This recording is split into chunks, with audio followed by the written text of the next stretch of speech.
নমস্কার বন্ধুরা, আর.এস. রাধাকৃষ্ণ ক্রিয়েশন চ্যানেলে আপনাদের সকলকে জানাই সুস্বাগতম। গীতায় বলা জীবনের কয়েকটি মূল মন্ত্র। শ্রীমদ্ ভগবদ্ গীতায় বলা হয়েছে যে আমাদের প্রত্যেকের জীবনের 3টি মন্ত্র মনে রাখা জরুরি। এই 3টি মন্ত্র হলো: খুব আনন্দের সময় কাউকে কোনো প্রতিশ্রুতি দিও না, খুব রেগে গিয়ে কাউকে কোনো উত্তর দিও না, এবং খুব দুঃখের সময় কোনো সিদ্ধান্ত নিও না।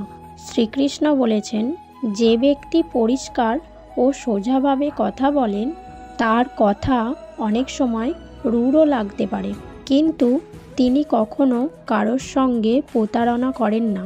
অনেক সময় আমরা জীবনের কোনো বড় সমস্যা থেকে এমনভাবে বেরিয়ে আসি যেন কেউ আড়ালে থেকে আমাদের সাহায্য করছে। এই অদৃশ্য শক্তি হলো ভগবান। শ্রীকৃষ্ণ গীতায় বলেছেন যে রাগ খারাপ, কিন্তু যেখানে রাগ দেখানো দরকার সেখানে রাগ দেখানো উচিত। না হলে যারা খারাপ কাজ করছে তারা কখনো বুঝবে না যে এটা তাদের করা উচিত নয়। তুমি রাগ না দেখালে তারা সবসময় অন্যায় করেই যাবে। হরে কৃষ্ণ।